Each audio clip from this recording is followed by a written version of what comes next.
سب سے پہلا نکتہ، اللہ کی حاکمیت کا غیر مشروط اقرار جو بحمد اللہ قرارداد مقاصد میں ہے، لیکن اس کا عملی نتیجہ کتاب و سنت کی غیر مشروط بلا استثناء بالادستی کو تسلیم کرنا دستور میں، جو ہم نے نہیں کیا۔ بڑی ڈینگ ماری، عوام کو دھوکہ دے دیا۔ علماء بھی پہلے تو کچھ بہت بیانات انہوں نے تیکھے دیے تھے، کچھ خیال ہو رہا تھا کہ شاید ہمت کریں گے، بعد میں سب کے سب منقار زیر پر ہو گئے۔ ایک دھمکی ملی، تم IJI کے ٹکٹ پر منتخب ہوئے ہو، سینیٹر بنے ہو، ہمارے بنے ہو، نہیں بول سکتے، لہذا چپ ہو گئے۔ ورنہ واقعہ یہ ہے، مولانا زاہد الراشدی کا ایک مراسلہ مجھے ملا تھا، وہ تمام علماء کو انہوں نے بھیجا کہ کیا مشروط بالادستی کتاب و سنت کی اسلام میں جائز ہے؟ ہر شخص کہے گا حرام، غیر مشروط بلا استثناء بالادستی، چاہے وہ نظام ہو اور چاہے وہ قانون ہو۔ ہم نے کہا ہے قرآن و سنت کی بالادستی بشرطے کہ وہ ہمارے نظام پر اثر انداز نہ ہو۔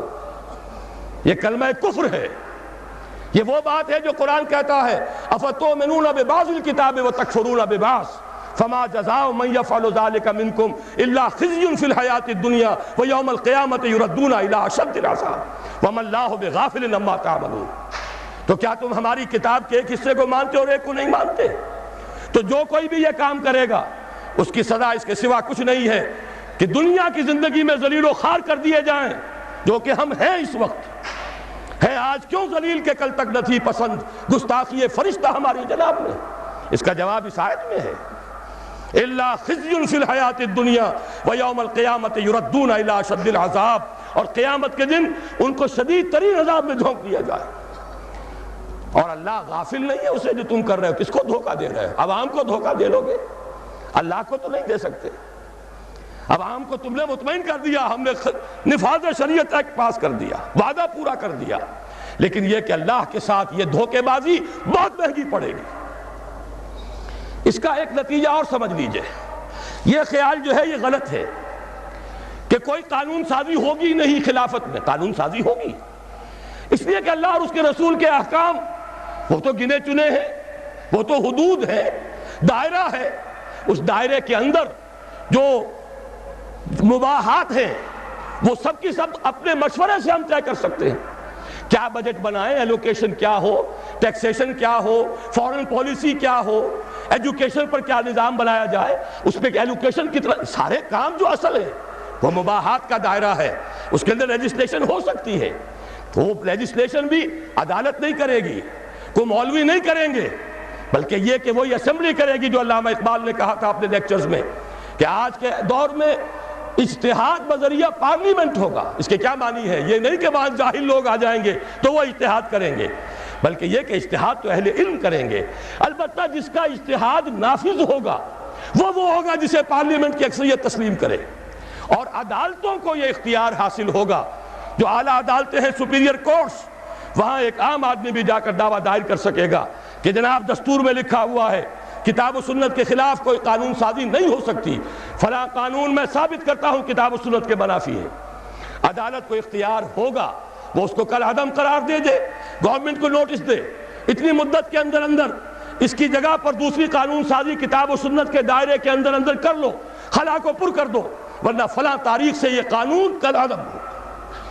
یہ ہے پروسیس۔ اس پروسیس کو واقعہ یہ ہے کہ صحیح انداز میں شروع کیا تھا ضیاء الحق نے، نظری طور پر ہر ایک کے ساتھ انصاف کیا جانا چاہیے، جو اس نے کیا ہے اس کا بھی اقرار ہو، جو نہیں کیا ہے اس کا بھی اعلان ہو۔ انہوں نے کیا، شریعت کوڈ بنا دی اور یہی اصول طے کیا، شریعت کوڈ میں ہر مسلمان جائے، کوئی قانون ہو اس کے بارے میں اگر وہ ثابت کر دیں یہ کتاب و سنت کے منافی ہے، کل عدم ہو جائے گا۔ لیکن کیا نہیں کیا وہ بھی سمجھ لیجئے، شریعت کوڈ بٹھا کر اس کو ہتھکڑیاں بھی پہنا دی، بیڑیاں بھی پہنا دی۔ نہ ہمارے دستور کے بارے میں بول سکتے ہو، چاہے مفتی تقی عثمانی ہو اور چاہے پیر کرم بخش صاحب ہو اور کوئی بھی ہو، چاہے کوئی بڑے سے بڑا عالم نے لا کر بٹھا دیا، دستور پر بات نہیں کر سکتے، عدالتی قوانین پر بات نہیں کر سکتے۔ مالی قوانین پر بات نہیں کر سکتے، اور تو اور آئلی قوانین پر بھی بات نہیں کر سکتے۔ انا للہ و انا الیہ راجعون۔ کام بڑا اچھا کیا تھا، صحیح کیا تھا، لیکن یہ کہاوت ہے ہمارے ہاں، کوئی مہمان آیا ہو تو کہا جائے جناب یہ سب گھر آپ کا ہے اطمینان سے، لیکن دیکھیے کسی شے کو ہاتھ نہ لگائیے گا۔ یہ حشر ہمارے ہاں ہوا ہے اسلام کے ساتھ، دکھا دی بڑی شریعت کورٹ، جسٹس غلام علی صاحب پہنچ گئے، اور ہمارے صاحب پیر صاحب پہنچ گئے، اور تقی عثمانی صاحب پہنچ گئے، اور بھی بڑے بڑے علماء پہنچ گئے، لیکن یہ کہ ان کو سجا کر بٹھا دیا گیا، ان چار طرف بالکل ہاتھ نہ لگانا، دیکھنا بھی نہیں۔